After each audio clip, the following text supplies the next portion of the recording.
Elias Ward yanked the reins when he saw a body collapsed in the red dust. It was a tall Apache woman, her muscular frame covered in dust and dried blood. Purple welts from a whip marked her shoulders and back, and her wrists were still bound with a strip of leather clear signs she had been tied up. Her breathing was shallow, and her chest rose and fell in faint, uneven motions. Elias leapt from his saddle and dropped to his knees beside her. Heat radiated off the ground in shimmering waves, but colder still was the thought that flashed through his mind. This could be a trap. The Apache tribe had warned him more than once not to meddle in their affairs. He placed his hand on her neck. Her pulse was so faint it felt like it might vanish at any second. If he left her here, the sun would kill her within a few hours. Gritting his teeth, Elias drew the knife from his belt and sliced through the leather binding.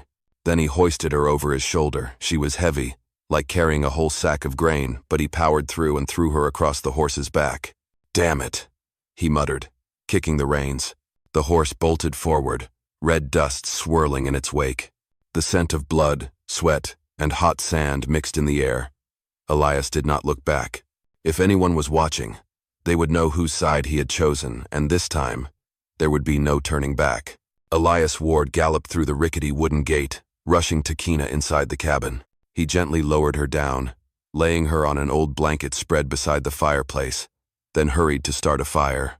Flickering yellow light danced across his sun-darkened, sweat-soaked face. He dragged over the wooden bucket and scooped what little water remained in the tank. Every sip of water during the dry season was worth its weight in gold, but Elias soaked a cloth and used it to wipe the dust and dried blood from her face. The pulse at her wrist was still faint, but at least she was alive. Elias had never been one to get tangled in other people's problems. A few years back, disease swept through this land and took his wife and 2 young sons. Since then, he had lived like a ghost, tending only to the parched land and his small herd of cattle. He stayed away from town, and even farther away from the trouble that came with other people. But what he had done tonight shattered all of that. The woman before him, Takina, was unlike the Apache women he had seen before. Her body was powerful, with bulging arms and broad shoulders like a warrior. The whip marks on her back told of a brutal punishment, likely for betraying tribal law. Elias knew one thing for certain. If the tribe found out he had taken her in, they would brand him an enemy. Outside, night was falling fast. Prairie winds swept sand through the cracks in the cabin walls, carrying with them the lingering heat of the day. Elias threw more wood into the fire and dropped down beside Takina. The flames lit up his face, weathered, sun-scorched, with gray eyes that were cold but deep. He handed her the last bit of water in a small bowl. She parted her lips slightly, drank slowly, and then slipped into unconsciousness. Elias let out a heavy breath and pulled the rifle close, resting it within arm's reach. He leaned back against the wooden wall, eyes fixed on the door. He knew exactly what kind of people would leave a woman to die in the desert, and that they might return to finish what they started. And tonight, if they did, Elias Ward would be the one standing in the doorway. The fire in the hearth had faded, leaving only a bed of glowing embers. Elias dozed in his chair, the rifle resting across his lap. A faint rustling sound snapped him awake. "Takina." She pushed herself upright, her dark eyes wide and wild with panic. In an instant, her large hand snatched the small knife from beside the stove. Steel flashed in the firelight. Elias did not move. He slowly raised both hands, his voice low and gravelly. "If you are going to stab me, do it clean. But if you want to live, put the knife down." Takina was panting, sweat beading on her forehead. Her eyes darted around the cabin, small, old, but not a prison. Then, to the man in front of her, tall, lean, unshaven, with eyes that were steady and cold, she hesitated. Elias kept his voice calm. "I cut your bonds. If you want to leave, that door is open. But out there is nothing but hot sand and vultures." The knife trembled in her grip. After a long pause, she let out a breath and dropped it to the floor. Her powerful body collapsed like a felled tree. Elias stepped forward, picked up the blade, and handed her the last bowl of water. "Drink. You need it more than I do." Takina took the bowl and drank in slow sips, her eyes never leaving Elias, as if trying to figure out if this was some kind of trap. Without another word, Elias stepped out onto the porch and sat on the edge of the steps, his rifle across his lap. Takina tilted her head, watching through the door. In the moonlight, the man's silhouette remained still as stone, the only movement the faint wisps of smoke curling from his cigarette. That entire night, Takina did not sleep. Each time the nightmares came, she opened her eyes and saw Elias still there, never coming in, but never leaving either. A strange feeling began to stir in her chest, something she thought had died with her past. A sense of safety. By the time the sky began to pale, Elias had not moved. He simply turned his head and spoke quietly. "If you want to stay, until you are strong again, you can. If you want to leave, I will not stop you. The choice is yours." Takina stared at him, then turned her face away. She said nothing, but her hand tightened around the blanket draped over her shoulders. And that was her answer. The sun rose, casting its light down on the weathered roof of the cabin. Takina could stand on her own now. She stepped out into the yard, her shoulder still roughly bandaged, but her gaze sharp and focused. Elias was fixing a broken section of fence, not bothering to look up. "You are stronger," he said in an even tone. "If you want to eat, there is a spot to haul water behind the cattle pen." Takina said nothing, but a moment later, she picked up a wooden bucket and made her way to the water tank. Her thick, muscular arms flexed beneath sun-darkened skin as she pulled up the bucket. Elias glanced over someone who had nearly died just the night before and was already strong enough to work. It caught him by surprise. That day, Takina said almost nothing, simply followed Elias in silence, watching how he patched the fence and mixed mud to repair the walls. As the afternoon faded and Elias finally paused to rest, she suddenly stepped forward, picked up the hammer, and finished driving in the last posts. Elias stood still for a moment, then gave a quiet nod and let her carry on. That evening, for the first time, Takina lit the kitchen fire without being asked. She cooked a simple rabbit stew and set it down in front of Elias without a word. He looked at the bowl, then at her. A silent nod was all the thanks he gave. In the days that followed, the cabin was no longer so quiet. The sound of hammers, shovels, and wood clashing together filled the air. Elias dug a new water hole. Takina hauled stones to block the wind. Her strength so great, she rebuilt an entire section of the fence in just one afternoon. One evening, as the sunlight faded, the two of them sat on the front porch. Elias lit a cigarette, and Takina whittled a small knife. For the first time, she spoke. "Why did you save me?" Elias stared out at the cracked, dry fields. "Because I could not bear to see someone left out there. I have seen too much death." Takina was silent. After a moment, she nodded. A simple answer, but something inside her seemed to uncoil and loosen. That night, as the wind rustled through the old roof, Takina no longer tossed and turned. For the first time in months, she slept deeply, while outside the cabin, Elias's slow, steady footsteps circled the homestead. Thank you for being here. If this story reminded you of days gone by dusty sunsets and the echo of hooves pounding in your heart, go ahead and subscribe to my channel, so that each day we can sit together once more, and I will tell you another story from the Wild West. That afternoon, the sky suddenly turned a harsh, golden hue. Elias was tightening the reins on his old horse when the sound of hooves echoed in the distance. His head snapped up. On the horizon, a faint trail of dust was growing larger. "Uninvited guests," Elias muttered, grabbing the Winchester propped up on the porch. Takina heard the sound and stepped outside. The moment she saw the riders, she froze. 3 Apache warriors on horseback blocked the entrance to the ranch. Their faces were painted for war, their eyes cold as ice. The one in front nudged his horse forward and spoke in a deep, flat voice. "Our woman is here. Hand her over." Takina took a step back, her hand instinctively gripping the small knife at her side. Elias stepped forward, placing himself between the cabin door and the riders, the rifle steady in his hands. "She is injured. She has the right to stay here until she is healed." Another warrior snarled, his voice rising. "She has been cast out by the tribe. She has no right to live on this land. If you shelter her, you become our enemy." Elias did not lower his gun. His gray eyes were cold steel. "If you want to kill someone, you will have to go through me first." The silence that followed was taut as a drawn bow. The wind kicked up red dust, swirling around the horse's hooves. From behind Elias, Takina stared at him, his face calm, but his shoulders tense, ready to fire at the first wrong move. Finally, the lead warrior lowered his spear, his gaze burning with fury. "We will return. Next time, we will not come alone."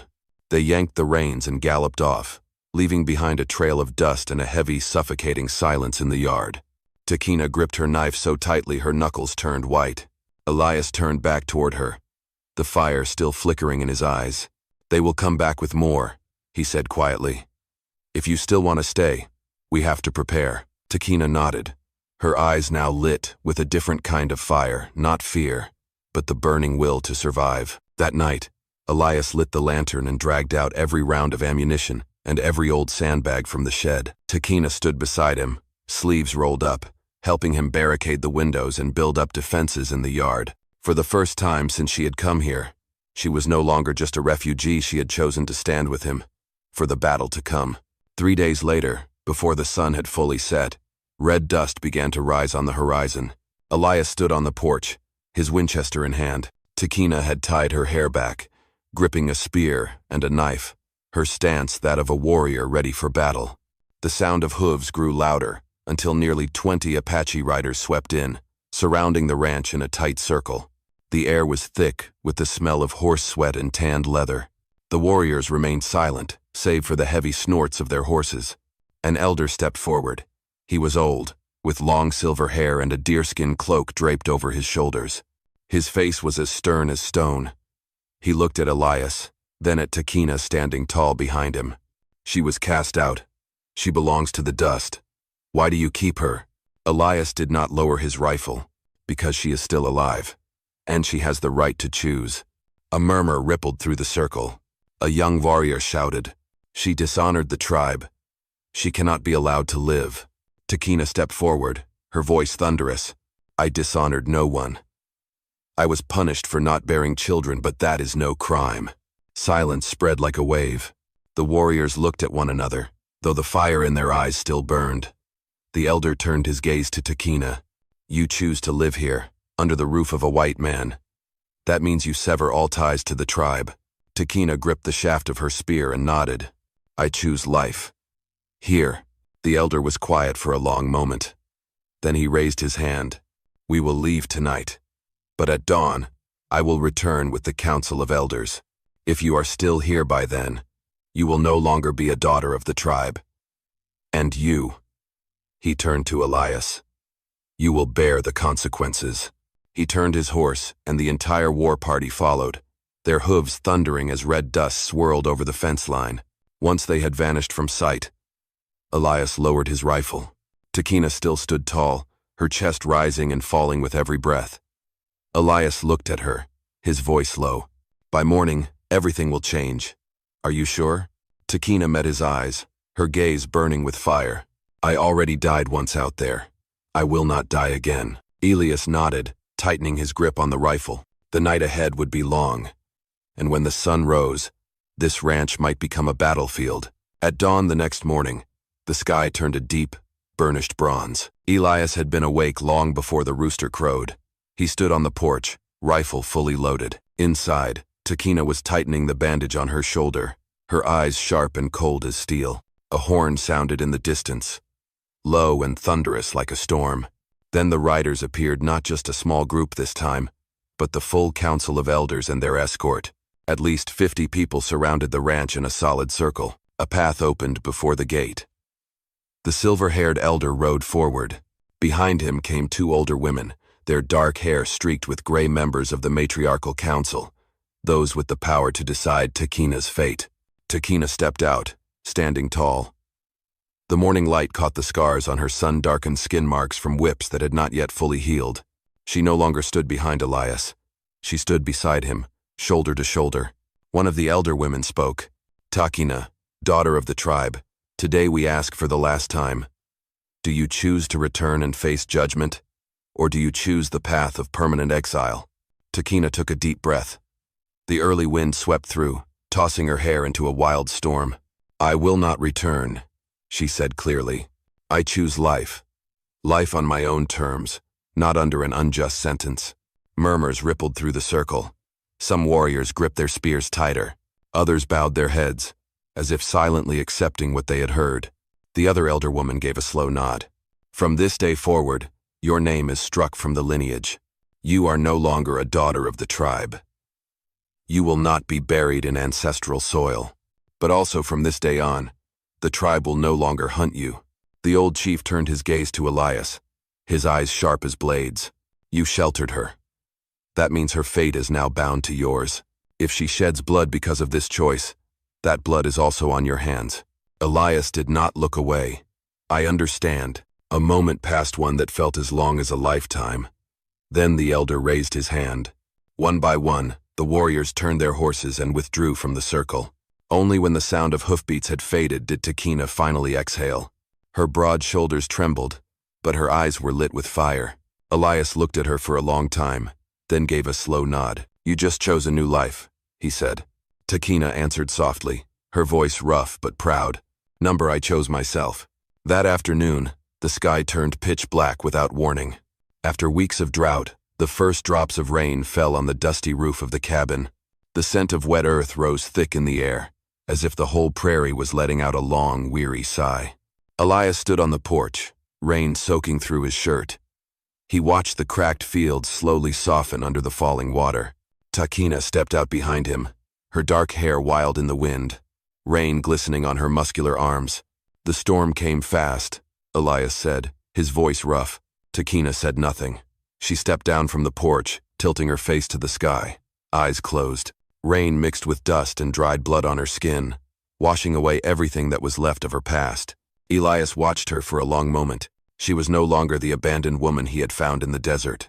Standing before him now was a warrior and a free human being. As the rain began to ease, Elias stepped out into the yard and stood beside her.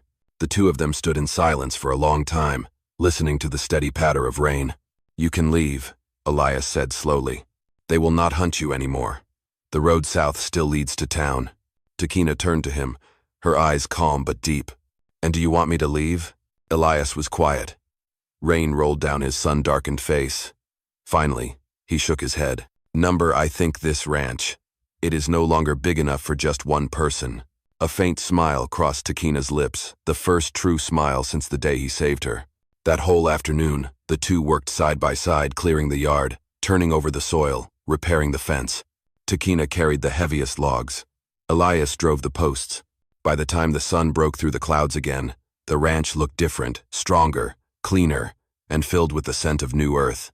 When night came, Elias lit a fire in the yard. They sat beside it, watching the sparks drift into the dark sky. For the first time in years, Elias did not feel alone. Takina laid her spear on the ground, a silent promise. Elias lit a cigarette and smiled gently. "Tomorrow, we build a new horse pen." Takina nodded, the firelight casting her face in a warm glow, strong but peaceful. In the quiet of the night, the rain had stopped. All that remained was the smell of damp earth, and the feeling that something new had begun. Sometimes, we do not get to choose where we are born, but we can choose where we stand. And sometimes, choosing to stand beside someone else means daring to stand against the world. In that very moment when two lost souls decide not to walk away, a true home is built. Not just from wood and nails, but from courage and trust. Thank you all for listening. I truly hope you stay happy and healthy. I love you all. My beloved audience of Wild West storytelling. Let me know what you thought of this story. Leave a comment below. Type the number 1 if you enjoyed it. And do not forget to subscribe to the channel for more gripping tales from the Wild West.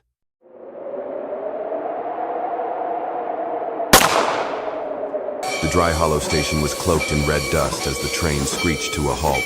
Takina, a tall Apache woman, stepped off the platform carrying an old suitcase in her hand. In her heart, a fragile hope still flickered, that after this long journey, a home and a husband would be waiting for her. But the man who came to meet her, Caleb Morton, a young merchant, showed no warmth at all. He glanced at Takina's figure, tall, broad-shouldered, solid muscles pressing against the fabric of her simple dress. Caleb let out a bitter laugh, his voice cutting through the crowd. "I thought I was marrying a refined lady. Turns out, I got a woman built like a man. No one could ever call that a wife." His words tore through Takina's dream like a knife. Townsfolk murmured among themselves, some laughed out loud, and a child pointed and shouted. The giant woman, Takina, stood frozen, her hands trembling as they clenched the handle of her suitcase. Tears welled up, but she forced herself to lift her chin, even though her heart was breaking. Caleb turned his back and walked away, leaving Takina slumped on the wooden bench at the station. Surrounded by mocking laughter and contemptuous stares, she curled into herself, abandoned and adrift like someone cast out by the entire world. Only the desert wind howled through the dust, swirling around an Apache woman left behind, clutching her suitcase in silence, with nothing left but humiliation. The late afternoon sun cast long shadows across the dry, hollow station as the sound of mocking laughter still lingered in the air. Takina sat in silence, her broad shoulders trembling now and then. The old suitcase rested by her feet. And suddenly, the entire world seemed to shrink into a dusty corner of the wooden platform. Amid the noisy crowd, one man stood quietly watching. Elias Ward, a middle-aged rancher, wore a weathered leather coat, his gray eyes cold and his face worn with the marks of a hard life. He had lost his wife many years ago and had lived alone ever since, on a patch of barren land west of town. Elias was not one to meddle in others' affairs, but something about the sight of the abandoned Apache woman, her proud eyes trying to mask her shame, kept him from walking away. Without saying much, Elias stepped forward. The crowd fell silent at once. Everyone recognized the rancher who kept to himself, yet was respected for his quiet resolve and the steady hand always on his gun. He stopped in front of Takina. She looked up, her tear-filled black eyes sharp with suspicion, like a cornered animal ready to strike. Elias offered no comfort, asked no questions. His voice was raspy and low, just 3 words. "Come with me." Takina froze for a moment. A storm of questions surged through her mind. Was this man trying to take advantage of her? Was it just another trap? But when she met Elias's gaze, all she saw was the stillness of stone. No mockery, no pity. He bent down, lifted her heavy suitcase with one hand, then turned and walked away, slow but certain. After a few seconds, Takina rose and followed. She had nowhere else to go. The road out of town was choked with dust, and the wind lashed sand across their faces. Elias rode his horse, while Takina walked beside him, her bare feet bloodied, but her posture unyielding. Neither said a word.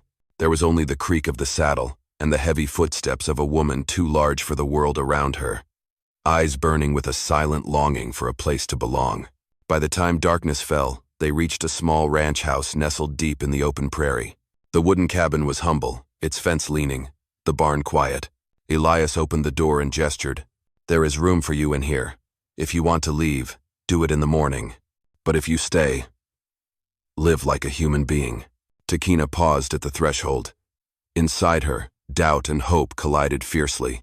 That night, when she stepped into the first room in years that had a roof of her own, she knew her life had just taken a different turn. On her first morning at the ranch, Takina woke to the sound of roosters crowing mixed with the howling wind across the prairie. Pale light filtered through the cracks in the door, revealing the scars etched along her strong arms. The night before, she had slept on a hard wooden bed, beneath a patchwork blanket that was worn but clean, carrying the scent of sunlight. For the first time in so long, her sleep had not been haunted by cold or fear. In the kitchen, Elias had been up for hours. He tended the fire, smoke curling through the small window frame. Without a word of greeting, he pushed a simple bowl of bean soup toward her, then returned to slicing cured meat. Takina sat down and ate quietly, her black eyes stealing glances at this solitary man. He was weathered and silent, but in all his movements, there was not a trace of contempt. The day passed slowly. Elias led the horse out to the field, while Takina, without being asked, picked up a broom and began sweeping the floor, straightening the chairs, patching the curtain by the window. Her rough hands were clumsy, but every motion was filled with determination, a quiet plea to prove she was not useless. By afternoon, Elias returned with a bundle of firewood. Takina stepped outside to help, her bare feet pressing into the cracked, dry earth. He started to brush her off, but when he caught the resolve in her eyes, he silently set the bundle down. Together they carried it inside, without a word, only the sound of labored breaths mingling with the wind sweeping through the grasslands. Night fell, and they sat across from each other at the dinner table.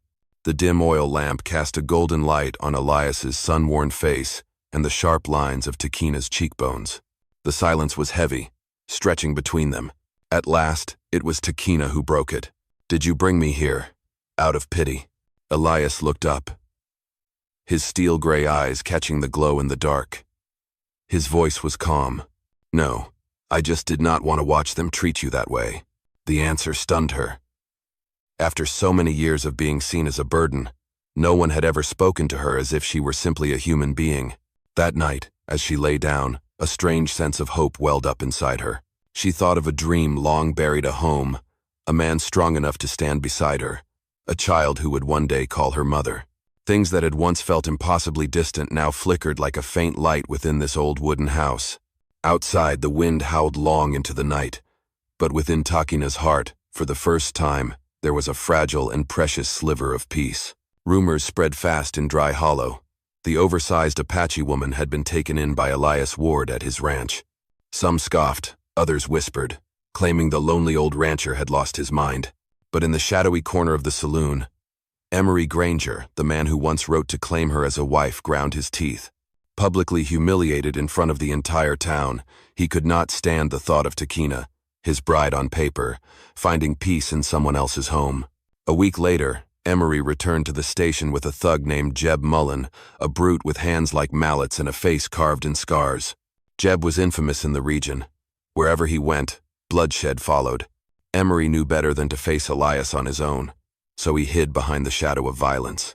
That afternoon, Elias and Takina came into town to buy salt, nails, and a few seed packets. The air on Main Street tightened like a drawn bowstring the moment they appeared. Conversations died mid-sentence. Fingers pointed. Takina walked beside Elias, towering above most in the crowd. Her coal-black eyes remained steady, but her hand clutched the hem of her dress a little too tightly. Suddenly, Jeb stepped into their path. His voice grated like gravel. "This woman belongs to my boss. Hand her over and walk away." Elias stopped, gently setting the sack of seeds on the ground. His gray eyes scanned Jeb before settling on Emery, lurking just behind the hired gun. His voice was calm, but it rang clear through the silent street. "She does not belong to anyone, and she has chosen to be with me." The crowd held its breath. For a second, silence froze everything. Then Jeb sneered, one massive hand resting on the grip of the pistol hanging at his side. Takina stood behind Elias, her heart pounding, but in her eyes sparked something new for the first time. A man was standing in front of her, not to shame her, but to shield her. The air was thick with imagined gunpowder. The slightest twitch could set it all off. Elias shifted half a step forward, his right hand hovering near the Colt at his hip. In the fierce red light of the setting sun, his lean frame seemed forged from steel, like the whole prairie had gone still with him. At last, it was Emery who blinked. Fear won out. He pulled Jeb back and muttered, "Not here. Not now." They retreated, but Emery's eyes burned with hatred. As Elias and Takina left the town behind, the whispers resumed. Some nodded in respect, others shook their heads in scorn. But inside Takina, only one thing echoed. "He stood up for me in front of everyone." That night, back at the ranch, Takina sat by the fire and spoke. For the first time, her voice did not tremble. It was steady and deep, like the beat of a drum. "If you will have me, I will stay. I am not going anywhere. Thank you for being here." If this story stirred something in you, a memory of dusty evenings, and the sound of hoofbeats echoing in your chest, consider subscribing to my channel, so that every day we can sit together once more, and I will tell you another story of the West.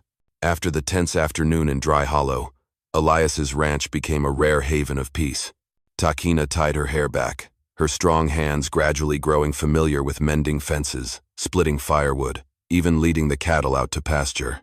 Elias was a man of few words, but every morning, when he saw the tall woman walking steadily beside him, the emptiness that had long gnawed at his soul seemed a little lighter. One time, Elias noticed Takina's arm was still swollen from an old fall. Quietly, he soaked medicinal herbs and applied them to the bruise. Takina winced but did not push him away. Her deep black eyes met his not just with caution now, but with something else, gratitude. That night, by the fire, Takina spoke slowly, in halting English. "In my tribe, I was the one they scorned, the one they left behind. But here, I feel warmth." Elias did not answer. He simply added another log to the stove, letting the glow flicker across his sun-worn, wrinkled face. Then he gave a small nod. To him, home had ceased to exist the day fever took his wife and child. But now, maybe he did not want to live in that house alone anymore. Meanwhile, over in the dry, hollow saloon, Emery Granger drowned his frustration in whiskey. The shame of that day still cut like a blade. He ranted to Jeb Mullen, voice slurring with drink. He stole that woman from me, right in front of the whole damn town. If I don't take her back, what kind of man am I? Jeb sneered, flashing a broken-toothed grin. Then let us wipe him out. One old rancher and one oversized woman? Me and a couple of the boys can handle that. The plan took shape right there at the bar. One night, while Elias was out checking the pasture, Jeb and his men would ambush him and force Takina to return as Emery's property. Back at the ranch, Elias and Takina remained unaware of the storm brewing. They spent their quiet days building a new roof for the grain shed. When Elias handed her a hammer, Takina let out a soft laugh, a sound so unfamiliar it startled even her. Laughter had never been part of a life shaped by rejection. At night, Elias sat on the porch, smoking his pipe, while Takina sat nearby sharpening a blade, her tall figure silent in the lamplight. In that silence, something burned low and steady, a fragile trust slowly kindling into warmth. But down at the far end of the valley, Jeb's wagon wheels had begun to turn, carrying whiskey, gunpowder, and hatred. Darkness no longer meant the quiet of night, it now held the promise of a storm drawing near. A crescent moon hung low in the Arizona sky, casting a silver glow across the silent prairie. Wind whistled through the wooden fence, soft as a whisper in the dark. Elias stood on the porch, his Winchester resting against the doorframe. The old dog let out a low, growling bark, its hackles raised. Elias knew something was coming. Inside, Takina fed another log into the stove. Smoke curled into the air as firelight danced across her muscular bare shoulders. Her hand froze mid-sharpening. She had heard the dog.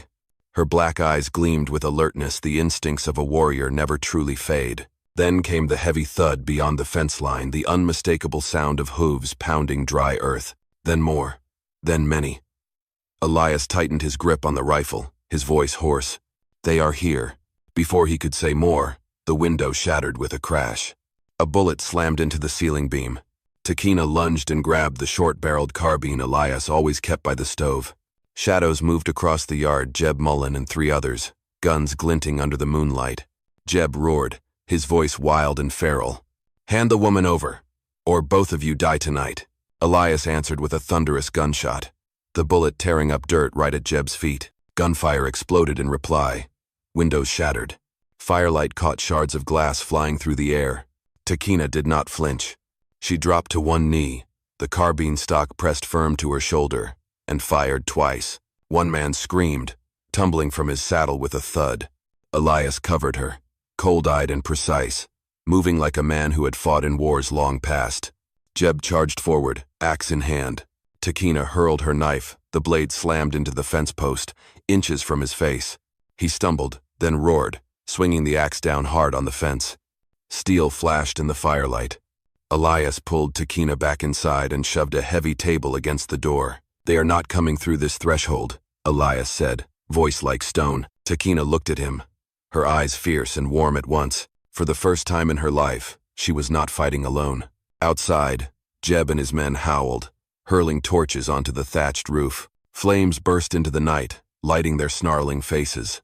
But inside the small house, a weathered rancher and a cast-out warrior stood side by side, weapons ready, hearts beating as one. That night, the wind carried smoke, gunfire echoed with battle cries, and above it all the fire-forged will to survive, and a new kind of faith being born from blood and flame. Flames roared as the thatched roof was devoured, ashes swirling into the night wind.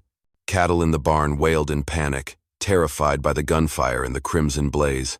Elias backed into a corner, reloading his Winchester, eyes locked through the narrow crack of the door. Outside, Jeb Mullen was circling around with the rest of his men, aiming to break into the barn and burn everything to the ground. They are trying to burn the whole damn place, Elias muttered, voice gravelly. Takina stood beside him, sweat and soot streaking her bronze-toned face.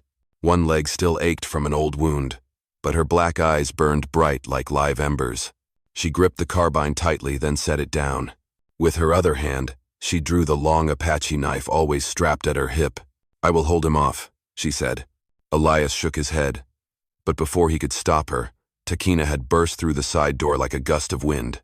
It swung wide open, and her towering figure appeared in the firelight, stopping the men in their tracks. Jeb growled, dropping his axe and drawing a pistol, but Takina was already on him, one hand, like an iron clamp, knocking the barrel aside, the knife in her other hand slicing close to his throat. Jeb shoved hard. The two bodies collided and crashed to the ground in a brutal grapple. The others raised their weapons, but Elias fired from the window. One dropped instantly. The rest ducked behind the wagon, too shaken to press forward. On the dry earth, Takina and Jeb wrestled like wild beasts. He was strong, but she was stronger, her thick arms locked around his neck, even as he swung his axe downward. Blood trickled from a gash in her shoulder, but she roared the sound of someone who would never submit. Jeb bellowed and hurled her off with all his strength. They tumbled down the slope just behind the fence, kicking up dirt and sparks as firelight bathed the scene. He grabbed her hair, trying to pin her down, but Takina fought back, her hand finding the handle of his axe. A heartbeat later, the blade sliced across Jeb's arm, and blood sprayed crimson into the night. He screamed, reeling. Takina rose, her powerful body arching like a bronze statue, black eyes blazing with fury. With a cry that echoed through the entire valley, she drove him to the ground and pressed her blade to his throat. "You will never lay a hand on me again," she growled through clenched teeth. Jeb gasped, blood seeping into the earth. When Elias arrived, smoke still rising from his Winchester, he saw her, Takina, tall and unmoving in the flickering fire and ash, knife trembling slightly in her grip, but her gaze unwavering. Elias placed a steady hand on her shoulder. His voice was firm and low. "That is enough. Tonight, we are still alive. That is victory." Ash floated into the air, like a curtain falling on a battle written in flame and fury. The dry hollow valley lay in quiet stillness after days of storm and fire.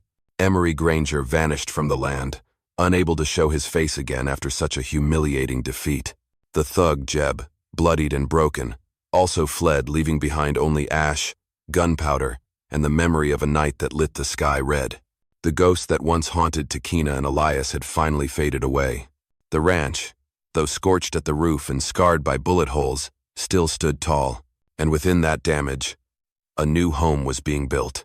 Takina cleared the ashes, her strong arms lifting heavy beams Elias could not carry alone. He chopped wood, she raised the fence. They worked not just as partners but as companions. No need for many words, just shared glances and movements that fit like clockwork. That evening, as the cattle returned slowly from pasture, Takina sat on the porch. On her sun-darkened face, lined with old scars, her black eyes held a strange, peaceful light. She placed one broad hand on her belly and whispered, "I never thought I would live to call any place home." Elias stood beside her, silent for a long time, then wrapped an arm around her shoulders. It was not a gesture of impulse, it was a life's decision. In the red light of sunset washing over the fields, he was no longer a lonely rancher, and she was no longer a castaway. They were two broken souls who had found each other, mended by choice. The townsfolk still gossiped. They still called her cruel names, but Elias paid them no mind. He walked with her through the market, held her hand in the middle of the street. The way he stood beside her quieted every mocking laugh, and soon, they no longer saw the woman who was too large. They saw a strong wife walking beside her husband.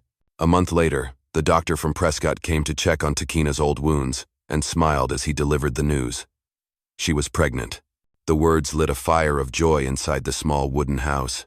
Elias sat quietly on the steps for a long while, eyes on the open fields, pipe smoke curling in the air. The pain of losing his wife and child slowly faded, replaced now by the image of a child yet to be born. On the final night of summer, beneath the wooden porch, Takina rested her head on Elias's shoulder. Together, they watched the starlit sky in silence.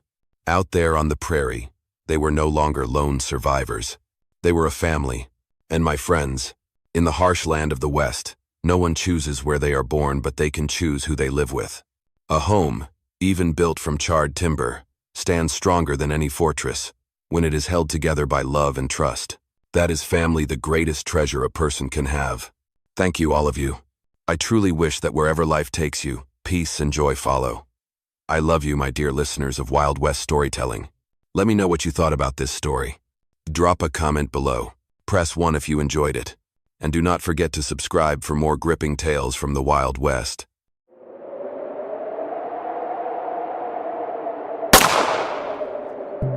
Texas, winter of 1880. A sudden noise made Elias instantly alert. The cabin door creaked open, letting in a blast of freezing wind, followed by the figure of a person collapsing onto the floor. Elias jumped to his feet, his hand instinctively reaching for the rifle hanging on the wall. Lying in front of him was a native woman, tall, sun-darkened skin, tangled black hair, and clothes torn to shreds. Her deep black eyes were both defiant and desperate. She whispered, her breath barely audible, "Please, let me stay. I will work. Anything you need. I just need a place to keep warm tonight." For a brief moment, Elias saw the image of his former wife again, curled up in a sick bed, begging for a chance to live. His heart, long hardened by the years, gave a sudden ache. But life on the frontier had taught him to be cautious. He moved slowly forward, his hand still resting on the rifle's grip. Their eyes met. In hers, Elias saw no lies, only a soul worn down to its last thread, clinging to survival. He let out a sigh and pulled an old blanket over her shoulders. That night, while the snow continued to fall thick outside, inside the wooden cabin, two broken lives quietly collided, beginning a story no one could have seen coming. The fire in the stove crackled softly, casting flickering light across the hollowed face of the Apache woman. Warmth was slowly pulling her back from the edge of death, but Elias Boone's gaze remained ice-cold. He stood with his arms crossed, his tall frame shadowed against the wooden wall, the rifle still within easy reach. "What is your name?" His voice was raspy and measured. She hesitated, her cracked lips bleeding as she spoke. "Nayeli."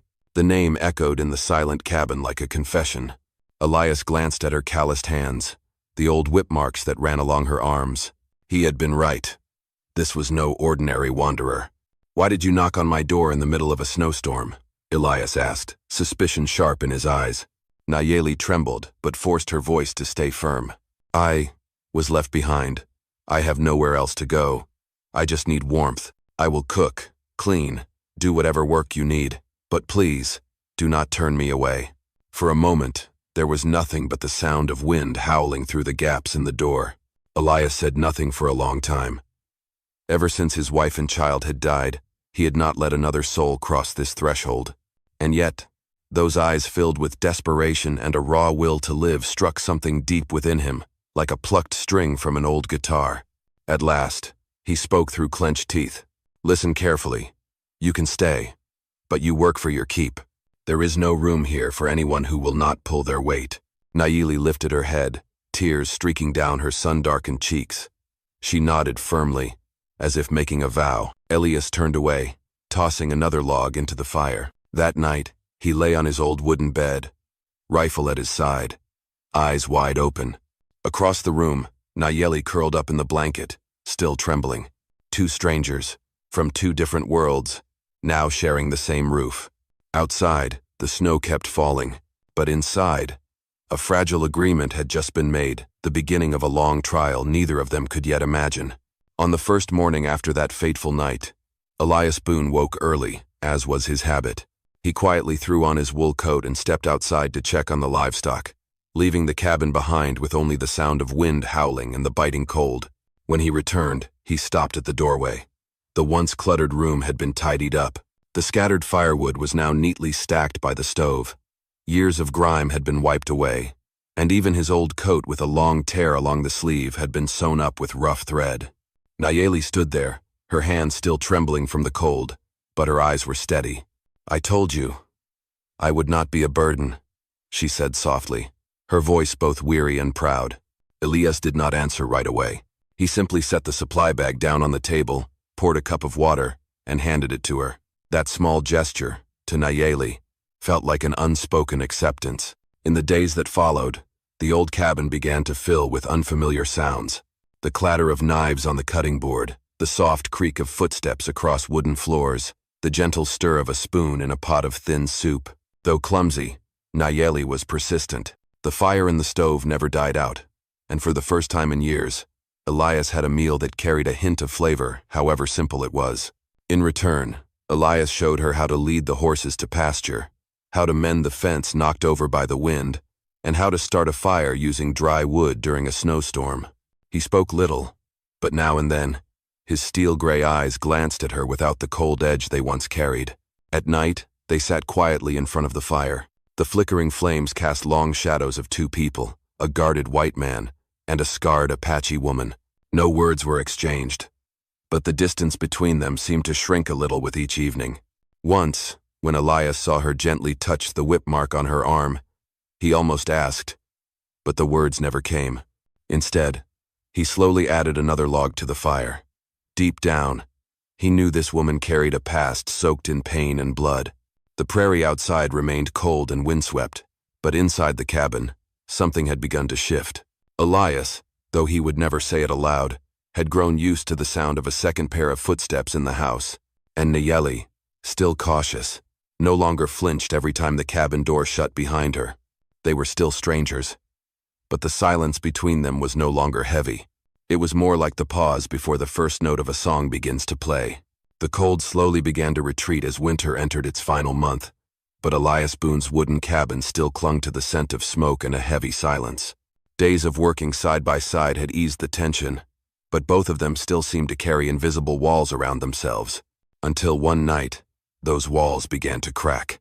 That day, Elias got a long scratch on his arm while wrangling a crazed cow back into the pen.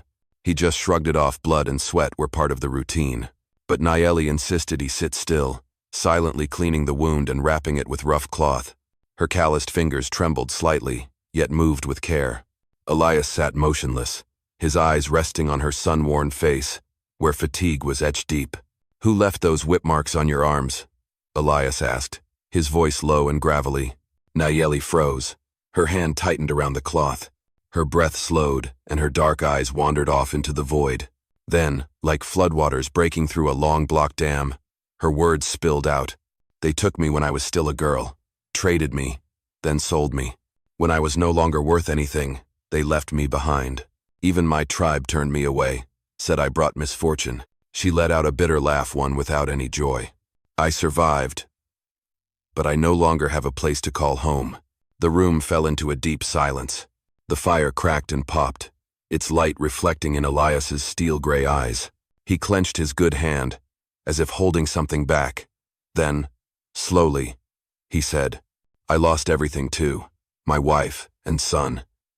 Fever took them down in just a few days. I could not save them. Since then I buried myself out here, far away from everything." The confession landed heavy in the air, and in that moment, these two strangers realized they were not just sharing a roof. They were both survivors of loss, of abandonment, of fate's cruelty. Nayeli looked at him, for the first time without guarded eyes, but with a flicker of understanding. Elias turned away, but the heart he had long sealed off suddenly ached as if an invisible thread had just connected two broken souls. That night, the wind across the prairie seemed a little less cold. Inside the cabin, two people quietly shared their pain, and from that pain, something new began to take shape. Thank you so much for being here. If this story reminded you of old days of dusty afternoons and the sound of horses echoing in your chest, then please subscribe to my channel, so that every day we can sit together. And I will tell you another story from the West. Winter slowly retreated from Texas, leaving behind thin sheets of ice on puddles and a chill that drifted down from distant rocky hills. Inside the wooden cabin, the familiar silence had changed. It was no longer thick and stifling. It felt more like a shared breath, enough for two strangers to gradually learn how to exist side by side.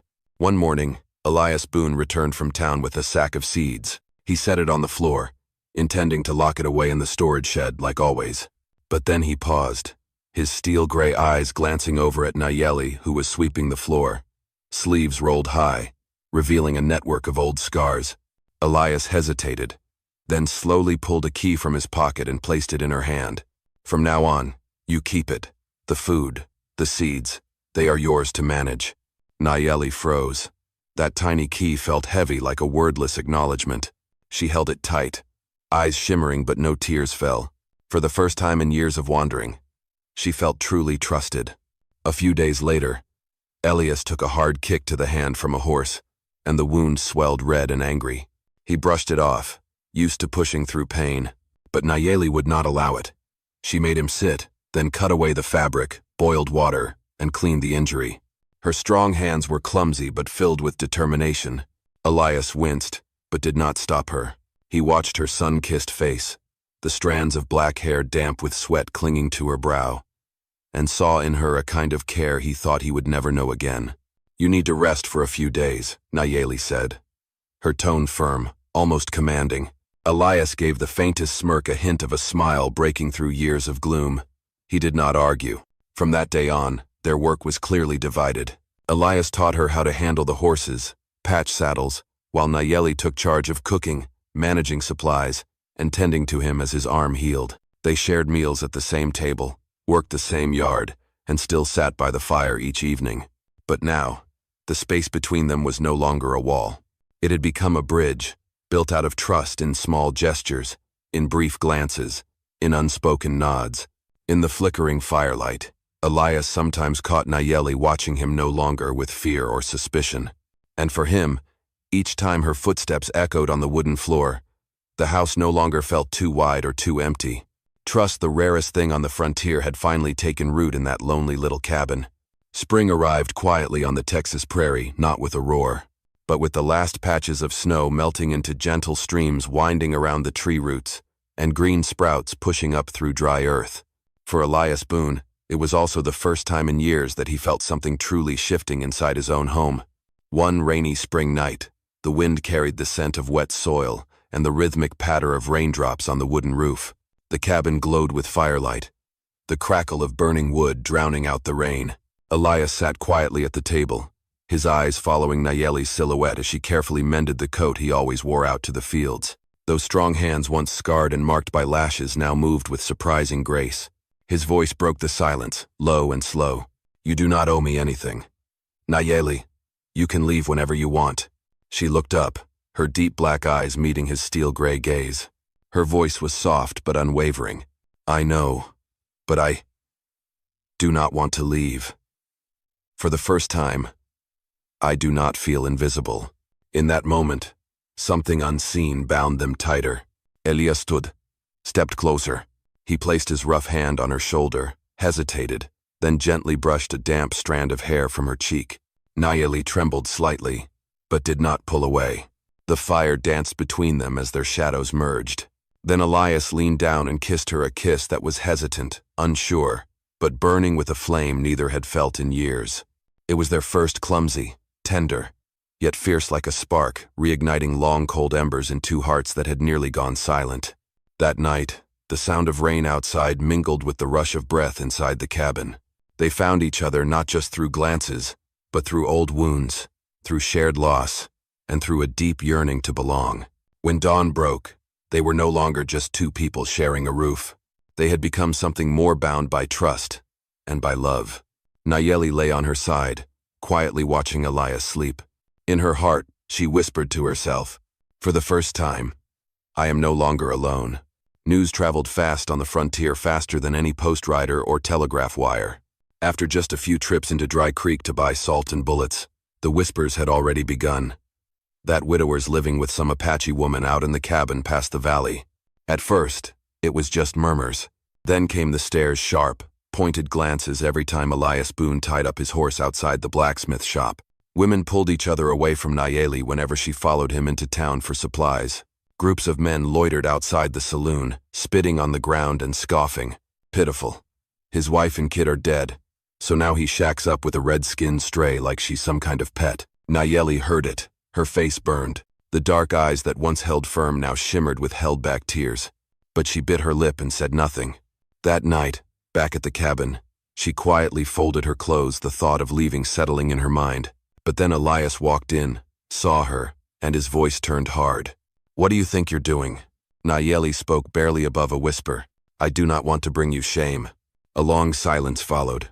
Elias stared at her, his steel-gray eyes glowing like a fire catching wind. He stepped forward, grabbed her hand, rough, calloused fingers holding tight. "Listen to me. I do not need that town to approve of me. But I need you here. This ranch is mine, And it is yours too. You belong here. Nayeli broke down, her shoulders shaking. It was the first time in her life that a man had ever spoken words like that to her.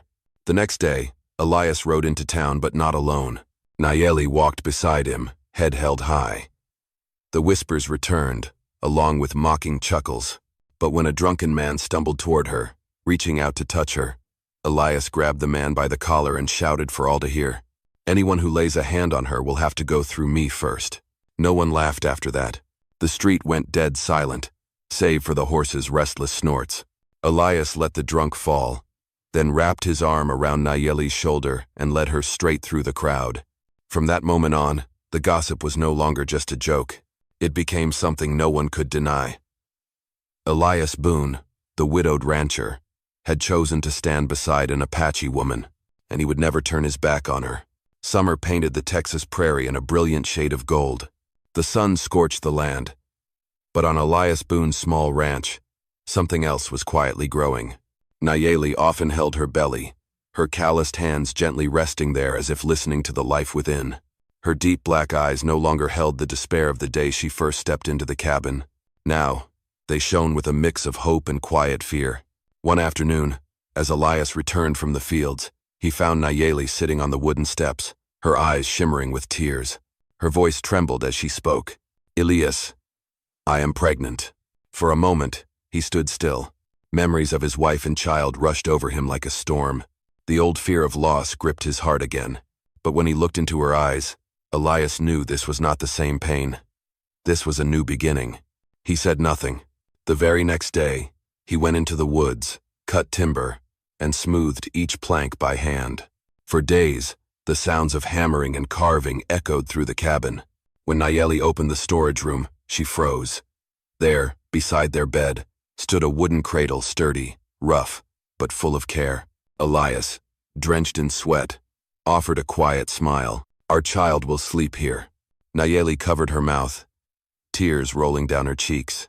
She had never dared to dream that someone like her, abandoned and cast out, could ever have a home. A man who would call the child inside her, our child. In the days that followed, they prepared together.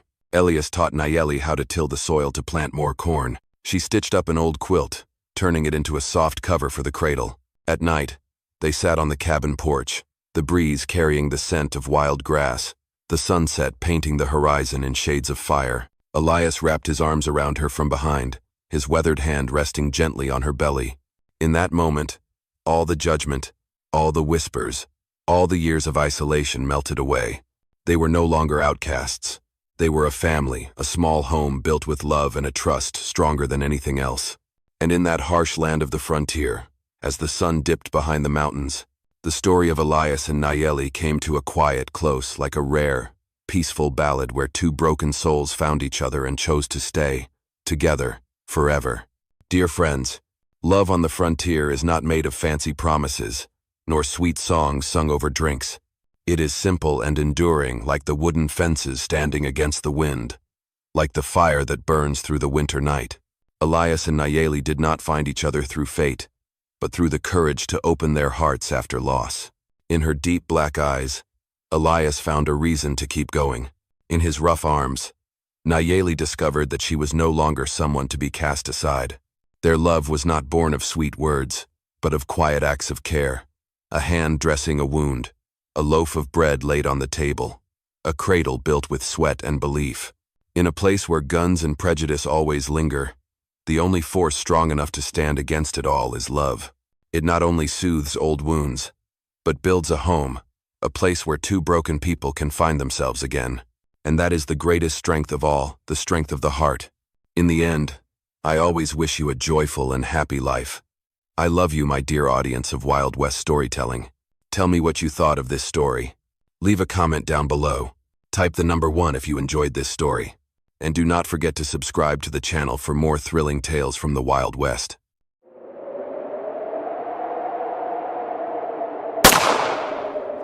Jonas Reed was following the familiar trail to check his animal traps. Then he froze, catching a strange sound, a faint, choking moan, like the cry of a creature on the brink of death. Jonas moved closer. In the middle of the dry brush, caught in his rusted iron trap, was not an animal, but an Apache woman. She was tall, with a strong muscular build, but now she was covered in blood. Her lower leg was clamped in the trap, and blood had soaked into the dirt beneath her. Her sun-darkened skin was coated in dust, and her long black hair clung to her sweat-drenched face. She looked up, and in her deep black eyes, fear and despair burned bright. As Jonas stepped forward, her trembling hand reached out, and her broken, raspy voice came through. "Please, help me. But I beg you, do not violate me. Do not lay me on a bed. That is forbidden for a woman who has been cast out, like me." In that moment, time seemed to freeze. Jonas stood still for a while. Then, his rough, calloused hand reached for the trap. The cold steel in his eyes softened just a little. With a sharp click, the trap snapped open. The woman collapsed to the ground, gasping for air. Jonas lifted her up, her body heavy, trembling, and turned toward the direction of the cabin. The old wooden cabin sat nestled at the foot of the mountain, where Jonas Reed had lived in solitude for many years. The fire crackled in the hearth, casting a warm golden glow across the smoke-darkened walls. On the rough bed covered with a wool blanket, Tayanita lay still, her leg wrapped loosely in clean cloth. The wound was still oozing blood. Her face was tense, and her deep black eyes never left Jonas. Every time he stepped closer, she flinched slightly, like a cornered animal. Jonas did not say much. He placed a bowl of water next to her, added a few slices of dry bread, then turned away, leaving her to decide for herself. He was used to silence.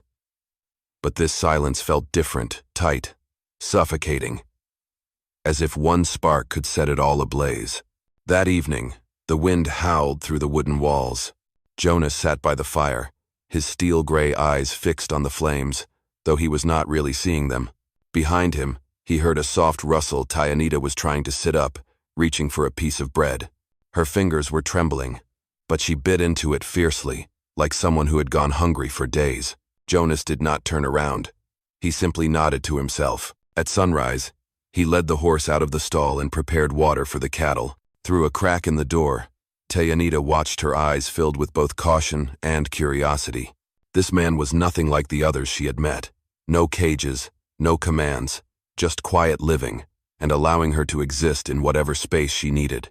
As evening fell, Jonas returned with an armful of firewood. Stepping into the cabin, he saw her fumbling with the stove. Her hands were large and strong, but clumsy. Smoke poured upward, stinging her eyes.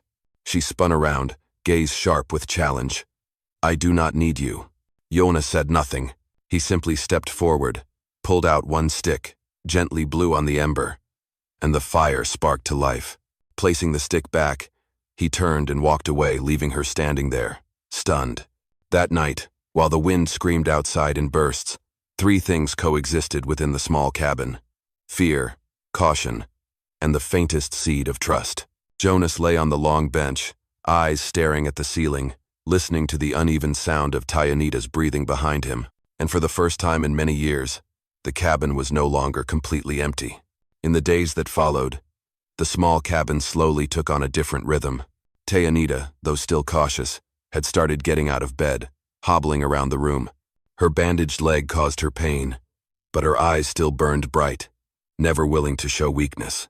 At first, she simply sat in silence in a corner, watching Jonas work. He sawed wood, hauled water, fed the cattle, all with the calm efficiency of a man used to living alone. But Tayanita's eyes, though she tried to hide it, followed his every move. One morning, as Jonas was tidying up the kitchen area, he was surprised to find the pot already filled with water and ready to boil. On the table, a few pieces of firewood had been stacked clumsily, but neatly. She said nothing, turning her face away, as if denying the small effort.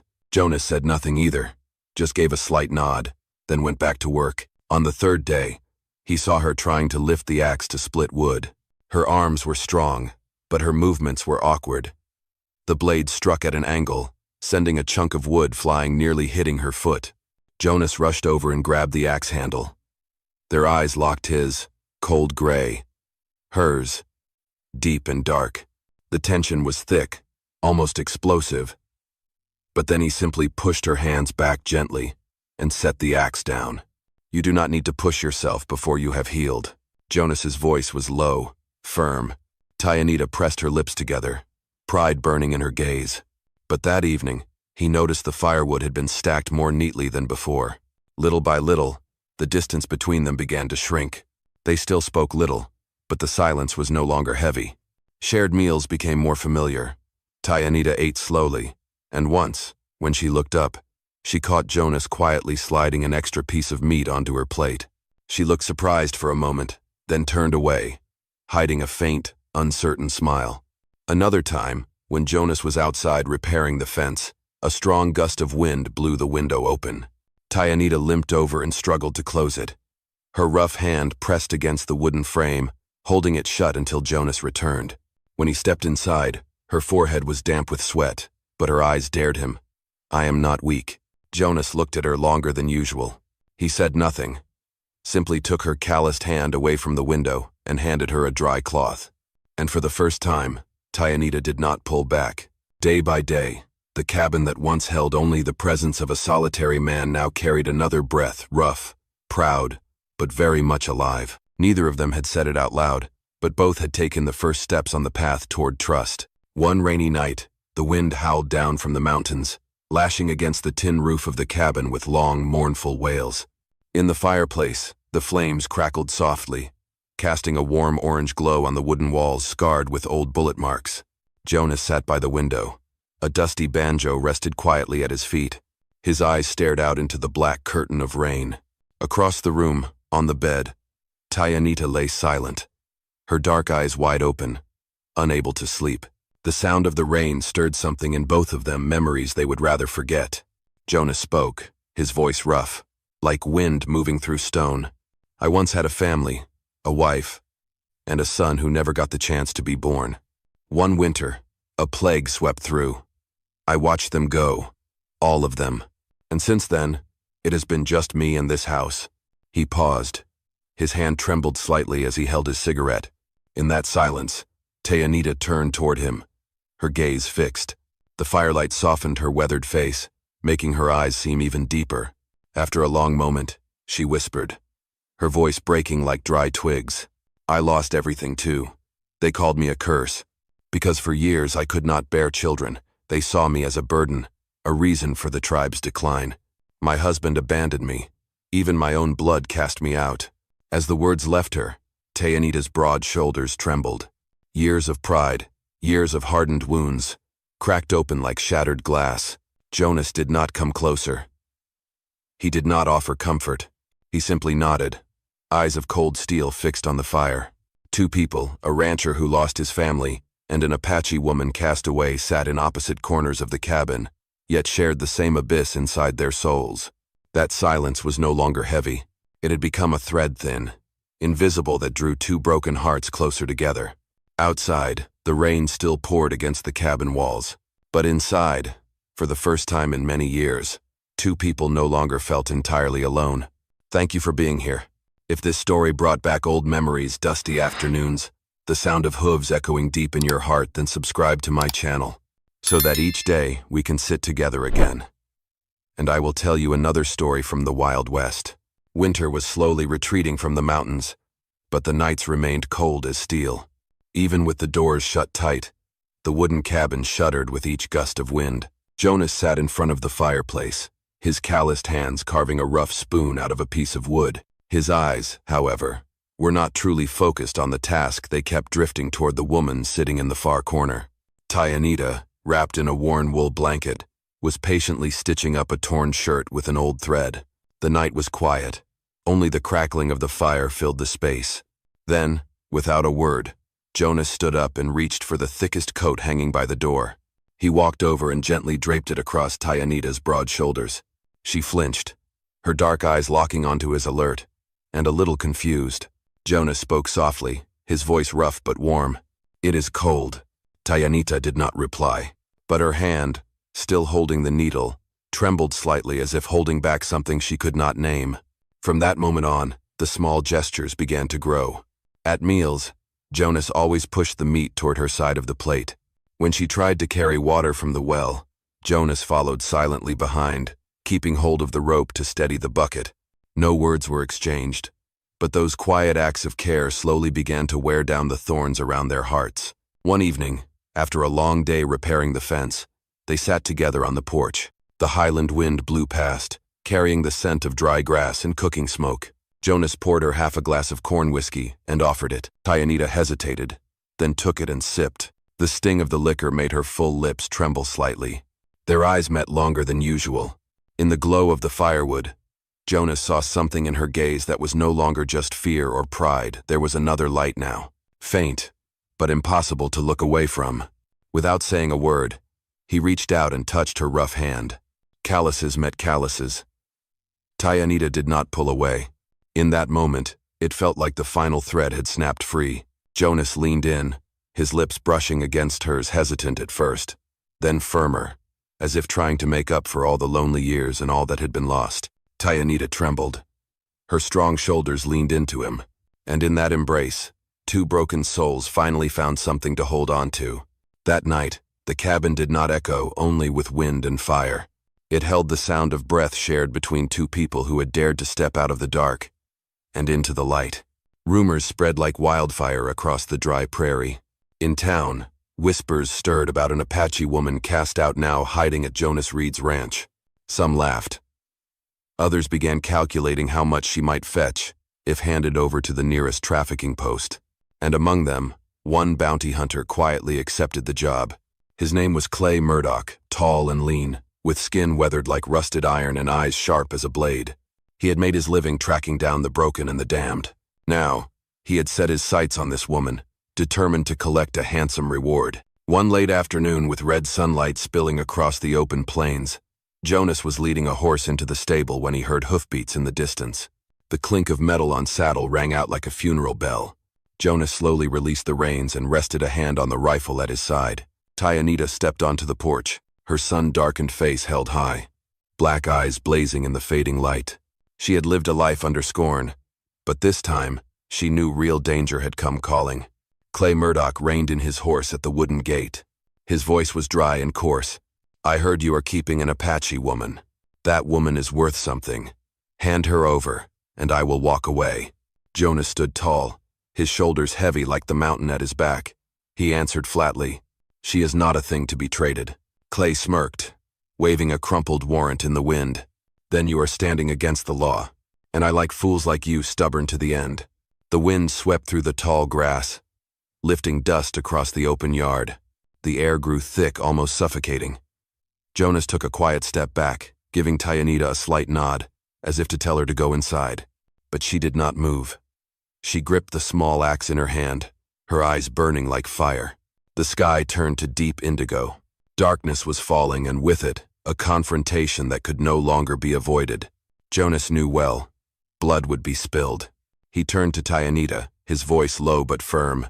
"No matter what happens, I will not let him take you." And out front, Clay Murdoch tightened his grip on the gun at his hip, his eyes like a predator ready to strike. A deadly clash was drawing near. Jonas stood firm at the cabin door, his grip tight on the Winchester rifle, while inside, Tyanita trembled. The nightmare she had long feared had become real. 3 bounty hunters had tracked them down, torches in hand, eyes glowing with menace. "Hand over the Apache woman, old rancher, and you might live." The voice of the leader was thick and gravelly, as if he already counted himself the victor. Jonas spat on the ground, raising his rifle level with his eyes. "Take one more step, and one of you will fall." The air was thick and charged. One pull of the trigger, and blood would splash across the cabin porch. But just as the tension reached its peak, a low horn blew from the edge of the valley. Then shadows emerged, riders cloaked in animal hides, spears glinting in the firelight, Apache warriors. The bounty hunters spun around in shock, but before they could react, arrows sliced through the air, pinning their torches to the ground and snuffing out the flames. The prairie was swallowed in darkness, save for the pounding of hooves closing in all around. A tall Apache elder rode forward, his voice echoing clear and strong. "You hunt the weak, sell their bodies like beasts. This sin will not go unpunished by the tribe." The bounty hunters, now pale and trembling, were struck down and bound by the warriors. The scene felt like judgment passed by the land itself, undeniable, final. Tyanita stepped out of the cabin, her face lit by the flickering fire.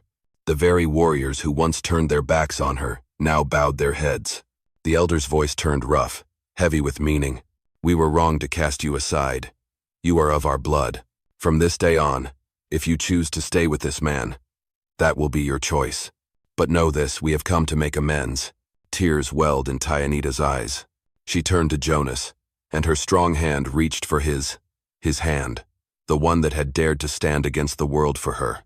Jonas gave a quiet nod, a weight lifting from his heart. He was no longer alone in this fight, and more importantly, Tyanita was no longer a castaway. She had been claimed by love, by choice, and by her people. That night, under a sky full of stars, no blood had to be shed, but the hearts of two people and an entire tribe were mended through choice, through love, and through forgiveness. The next morning, sunlight stretched across the prairie, still heavy with the mist of night. Jonas's small wooden cabin, once a symbol of solitude, now glowed with life, the sound of horses neighing and the voices of Apache men and women filling the air outside. The tribe had stayed through the night, both as protectors and as a sign of goodwill. Jonas sat on the porch steps, his Winchester resting by his side, a steaming cup of coffee in hand. Tyanita stepped outside, her sun-darkened face lit by something he had never seen before, peace. She quietly sat down beside him, her strong but gentle hand resting on his. The elder approached and bowed his head to them both. We owe you, Jonas, and we owe Tyanita. The tribe was blind. We let our daughter suffer, scorned and abandoned. But you have shown that compassion is stronger than fear. From this day forward, the doors of our tribe will always be open to you. Jonas answered with a quiet nod. He had no need for grand words. What mattered was that Tyanita was no longer cast out, and he was no longer alone. As the tribe departed, Tyanita stood watching for a long while, then turned to Jonas and whispered, I think I am with child. Jonas froze. His hand reached for her belly, trembling, as if not daring to believe the words he had just heard. A smile spread across his face, a face once carved by hardship and loss. In his eyes now shone a glimmer of hope, a light stronger than all the years of darkness behind them. In the days that followed, they began to rebuild the cabin together. Jonas added a small room off the side of the house, sometimes pausing to imagine the sound of little feet running across the wooden porch. Tyanita sat by the window, sewing small pieces of cloth into tiny shirts, her eyes filled with quiet joy. As the evening sun painted the prairie in fiery red, Jonas sat on the porch, his arm wrapped around Tyanita's shoulders. Her hand rested gently over her belly, where a new life was beginning to grow. The wind carried the scent of dry grass, wood smoke, and the quiet promise of a better tomorrow. Jonas spoke softly, his voice low and warm.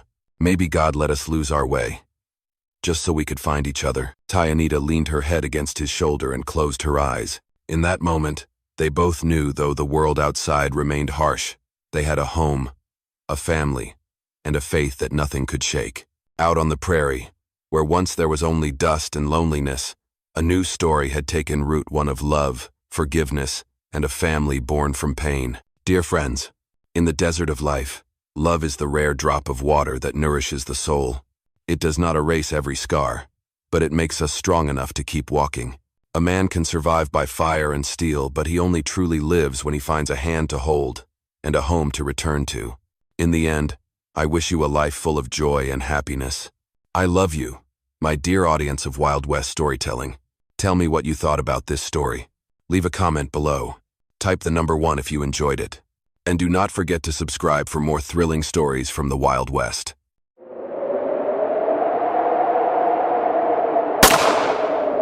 Jonas Hale came to a stop. His steel-gray eyes scanned the dense bushes lining the narrow trail. His horse shifted nervously, hooves tapping at the ground, as if sensing something was not right. Jonas gave the reins a slight tug and moved forward slowly. Amid the dry leaves, a frail Apache girl was curled up, her trembling hands clutching a torn piece of cloth. Her wide black eyes were filled with both fear and despair. Her stomach was sunken, and a faint whimper escaped her lips with each shallow breath. Jonas knelt down. He said nothing, just reached into his coat pocket and pulled out a piece of dry bread, placing it gently in front of her. At first, the child recoiled, but hunger forced her to reach out with a shaking hand. Even a small bite was enough to bring her to tears, a mix of sweat and sorrow streaking down her dirt-smudged face. Go ahead and eat, little one. Jonas's voice was deep and hoarse, thick with emotion. He lifted the child into his arms. Her body was light as a bundle of dry sticks and burning hot with fever. Jonas held her close, glanced quickly around, then turned toward his cabin. Night fell, and the mountains sank into a thick blanket of darkness. The only light came from the flickering flames inside Jonas Hale's cabin fireplace, casting shadows across the small wooden room. On the rough wooden bed, the Apache child lay still, her breathing slowly becoming steadier after eating and being wrapped in a blanket. Jonas sat in the wooden chair beside her, his steel-gray eyes never leaving the child. It had been many years since this house last held the soft breathing of a child. Suddenly, a faint sound echoed just outside the door. Jonas froze. His old scout instincts kicked in at once. He reached for the Colt revolver resting on the table and stepped toward the door. The night wind crept through the narrow cracks, carrying with it the distant scent of smoke and the sound of footsteps, light and cautious.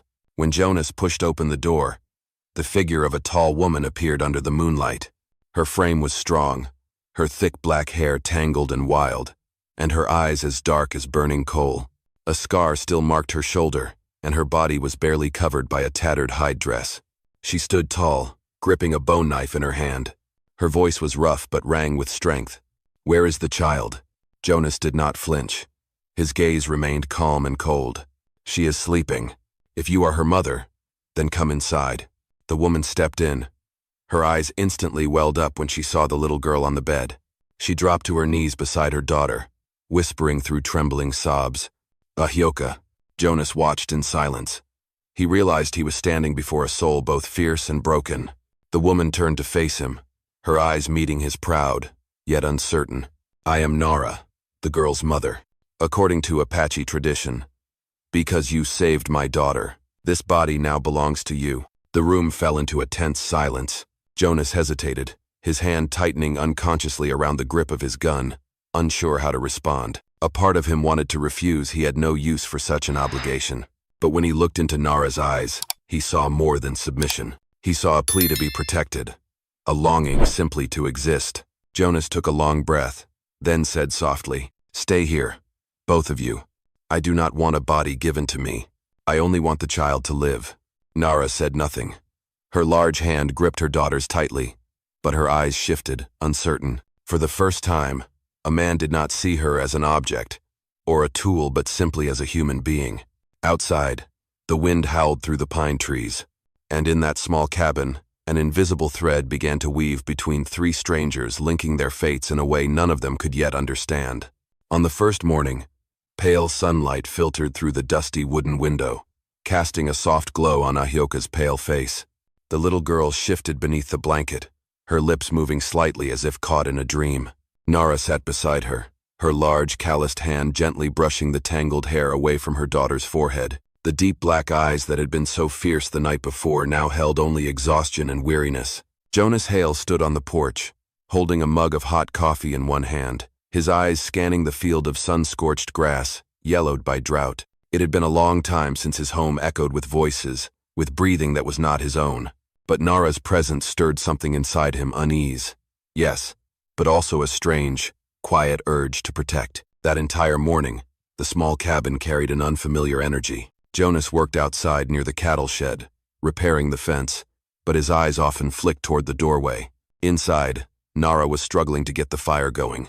Her strong hands, used to gripping weapons and surviving battles, fumbled awkwardly with the ladle and the burning coals. But she was patient and determined not to become a burden. When Jonas stepped back inside, thick smoke from the hearth made him wince slightly. On the table sat a pot of porridge, thick and burnt, the smell clinging to every corner of the room. Nara turned to him, eyes hard, almost daring him to mock her. But Jonas simply tapped the table, pulled the pot closer, added some water, stirred it slowly, and set it back over the fire. He said nothing, just held her gaze for a long moment. Nara looked down, and for the first time in many years, a sting rose behind her nose. By late afternoon, Ahioka had fully awakened. Her soft laughter rang through the cabin as she tapped her spoon against the bowl. This wooden house, once filled with only the howl of wind and a heavy silence, now held small, warm sounds of life.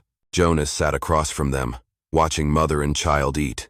And deep inside, he felt something begin to fill a long empty space. That night, he laid out extra blankets for the two of them. As he placed the thick cover over Nara's shoulders, he heard her whisper, very softly, "Even this body I do not need to give it. I only want my daughter to live well."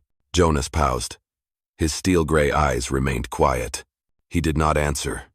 He simply turned and stepped out onto the porch, lighting a cigarette. But in his heart, he knew something had begun to shift. Out there, the sky blazed red with the late sunset, and inside that lonely wooden cabin, life was beginning to flicker again for the first time in many cold, silent years. 3 days later, life at the cabin seemed to be settling into a fragile peace. Jonas worked on fixing the dry well, Nara kept the fire going, and Ahyoka skipped around gathering small twigs. A rare sense of simplicity had fallen over a place once ruled only by wind and the chirping of insects. But out here on the prairie, peace was always just a thin layer. That morning, as Jonas led his horse out to graze, he noticed fresh hoofprints in the dry dirt. 3 horses, heavy boot tracks, deeply pressed. He crouched down, brushing the dust with his fingers. The old scout in him knew right away. These were not cavalry. Traders, maybe. Or bounty hunters. Jonas returned to the cabin, his face heavy with thought.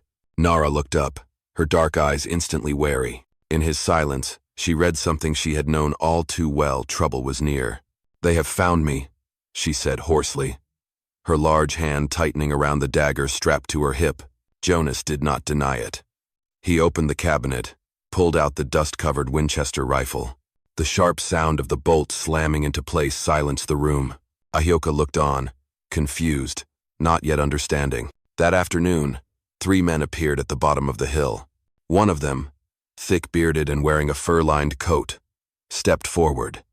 He grinned, voice lazy and taunting.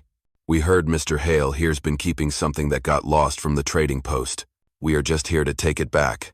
Name your price. Easy deal." Jonas stood on the porch, his gray eyes cold as stone. "Get out. There is no cargo here." The man chuckled, tapping the butt of his pistol. "Do not make us come in there and drag it out." Inside the cabin, Nara stood close to her daughter, eyes blazing. Jonas subtly raised his hand behind him, signaling her to stay calm. Then he raised the Winchester. The barrel glinted cold under the fading Sunday. "One more step, and you will bury your bones in this land." The air turned thick, one wrong move, and blood would spill. Finally, the men spat on the ground and turned their horses, riding off in a swirl of red dust. But one of them looked back and sneered. "Fine, Hale. Keep your little savage. But you will regret it." The dust cloud faded into the distance, leaving a heavy silence. Jonas lowered the rifle, but his eyes stayed locked on the horizon, sharp with tension. He knew this was only the beginning. As the twilight deepened, Nara stepped up beside him. Her voice was low, trembling slightly. "They will come back, and they will not let you rest." Jonas nodded, his steel-gray gaze fixed on the blood-red horizon. Deep inside, he knew. From this moment on, every path he and she walked would be tied together through fire and through blood. "I truly appreciate having you here. And if this story brought back memories of red, dusty evenings and the sound of hooves echoing in your chest, subscribe to my channel. So each day, we can sit together once more. And I will tell you another story from the Wild West." 3 days after the confrontation, the Arizona sky darkened with storm clouds, and the wind swept up red dust like a warning from the land itself. Jonas had reinforced the windows and stacked extra sandbags in front of the porch. Nara sharpened her blade, the fire in her black eyes burning fierce and bright.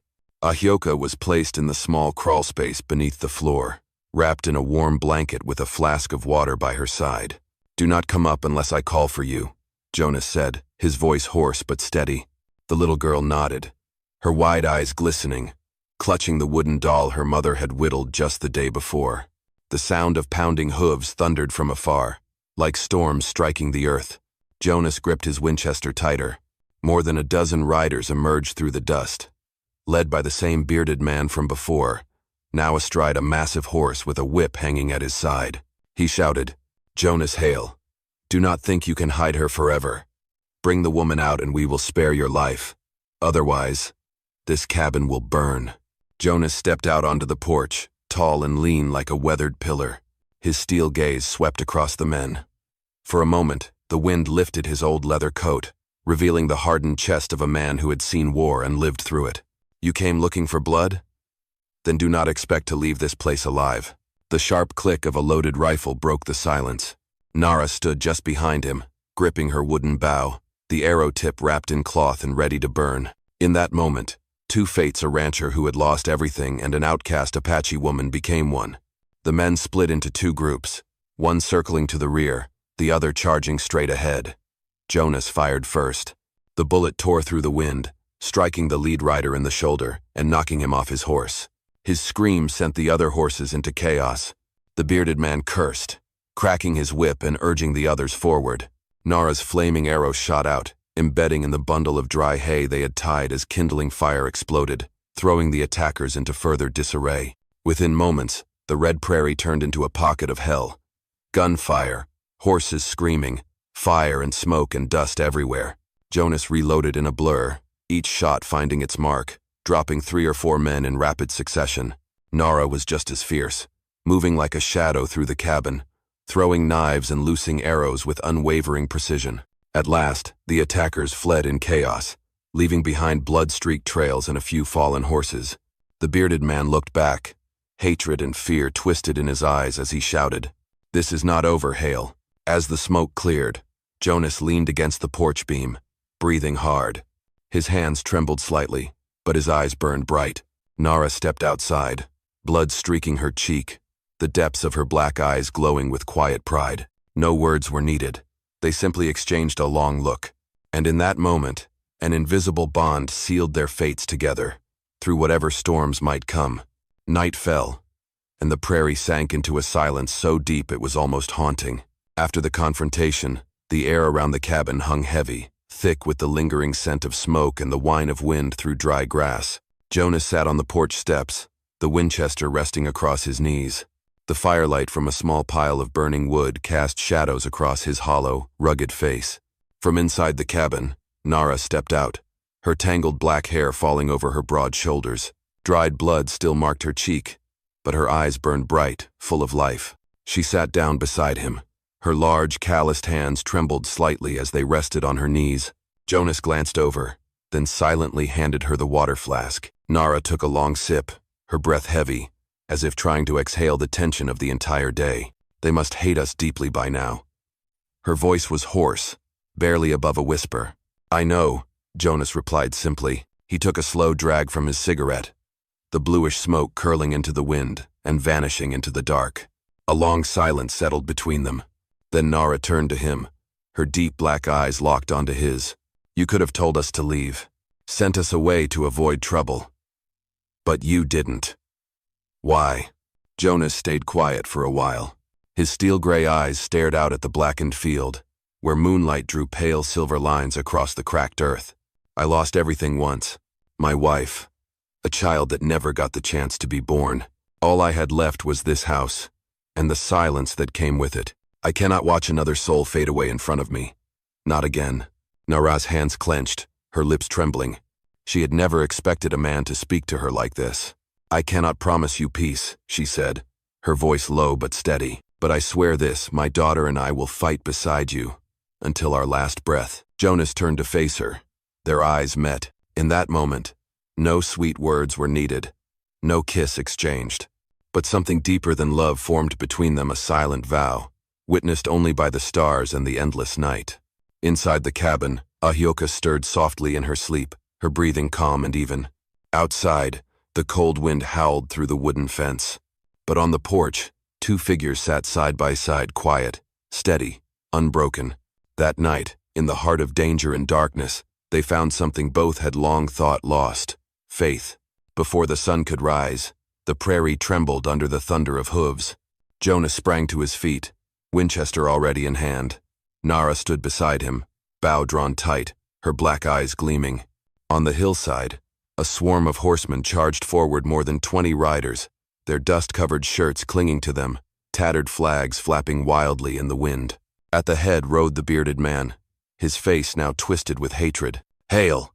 he roared. "Today you pay." The first gunshot tore through the dawn. Jonas returned fire, his bullet kicking up dirt as it grazed the man's side. Nara sprang into action, her arrow plunging into a pile of straw they had stacked to burn the cabin. The fire roared to life, sowing chaos among the attackers. The horsemen split into two flanks, storming the cabin like a pack of wolves. The battle descended into chaos, gunfire crackled, horses screamed, smoke curled into the air, wrapping the fighters in a blinding haze. Jonas picked off several men with pinpoint shots, while Nara moved like a shadow through the madness, hurling blades and firing arrows without missing a beat. Shoulder to shoulder, they fought like a pair forged in fire and war. Then, just as it seemed the battle might spiral out of control, a sharp bugle call pierced the air from beyond the ridge. The horsemen froze, as if held by some invisible force. Through the dust, a squad of soldiers appeared, wearing blue-gray uniforms, not raiders, but federal troops, their flags and badges clearly marked, rifles gleaming in the light. The soldiers fanned out into a bayonet formation, cutting off any path of retreat. The officer stepped forward, his voice booming like thunder. "Stand down. By federal order, you are under arrest for human trafficking and armed robbery." The bearded man's eyes bulged. He raised his gun in a final act of defiance. A warning shot cracked through the air, and within seconds, soldiers closed in, pinning him to the ground. Others were yanked from their saddles, tied down with thick rope. The traffickers flailed and shouted, caught off guard by the speed and discipline of the troops. Amid the chaos screams, the cries of horses, Jonas and Nara stood, breathing heavily. Nara glanced at the soldiers, then back at Jonas, her eyes glassy with emotion, a tired smile forming on her lips. They had stopped a disaster, and justice had arrived just in time.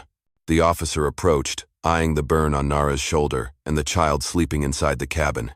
He gave a solemn nod. "Thank you, Mr. Hale. We have been tracking these men for a long time. Someone tipped us off, and the trail led straight here. You did well. You held the ground until we could arrive." One of the soldiers stepped forward, handing Jonas a packet of documents, arrest warrants, written orders, a clear sign that what he had done was now backed by the law. The traffickers, now shackled and being led away, screamed threats of revenge. But the power they once held was gone. As the gun smoke faded, morning light pierced through the scattered ashes and bullet holes. Jonas placed a hand on Nara's shoulder, his voice low but firm. "They are here." Nara turned to him, her black eyes soft, and whispered, "We survived. Together." They both smiled. The sound of hoofbeats grew distant as the traffickers were escorted away under federal guard, and the cabin returned to silence once more. The Arizona sun rose slowly, casting a warm golden light across the prairie, still marked by hoofprints and the faint scent of gunpowder. Jonas Hale's small cabin still stood, its wooden walls scarred by bullets, but the porch glowed with the warmth of an early fire and the quiet murmur of voices. Nara stepped outside, her broad shoulders wrapped in a rough cloth, her sun-kissed face bearing the marks of battle, but in the deep black of her eyes, for the first time, there was a flicker of peace. Ahioka came running from inside, clutching her wooden doll, her bright laughter tearing through the last traces of tension in the air. Jonas sat on the porch steps, his cowboy hat resting on his knee, watching the scene as if it were a dream. For years, this house had known only howling wind and aching silence. Now it echoed with laughter and the breath of a new family. In the smoky kitchen, Nara clumsily stirred a pot of porridge. Jonas stepped in, gently lifted the spoon from her hands, stirred it evenly, then set it back down. Their eyes met, simple, quiet, but enough to warm both their hearts. Outside, the federal soldiers had already ridden off, taking the traffickers far away. Justice had been served, and Jonas was no longer a lone rancher standing against the world. He had allies, but more importantly, he had a family. That night, as the wind softened across the fields, Jonas sat on the porch, Nara beside him, Ahioka sleeping peacefully in her mother's arms. Jonas gently placed his hand over Nara's large, trembling hands. "From now on," he said softly, "this is our home." Nara said nothing. Her eyes shimmered beneath the moonlight, and for the first time, her lips curved into a true smile. That cabin, once a symbol of loneliness, had become the birthplace of something new. No wedding, no papers, just blood, sweat, and faith binding them together. The spring sun rose, golden over the prairie, lighting up the three figures on the porch. And from that place, a new story began. A story of love, of healing, and of a home built by two souls who had once lost everything. Dear friends, out here on the open prairie, bullets may keep you alive, but only love and home can keep your heart. A cowboy can ride alone for a lifetime, but when he finds a family to come home to, that is the greatest victory of all. It has been an honor to walk this journey with you. May peace and happiness follow you, wherever you are. I love you all, my dear audience of Wild West storytelling. Let me know how this story made you feel. Leave a comment below. Type the number 1 if you enjoyed this story. And do not forget to subscribe to the channel for more thrilling tales from the Wild West.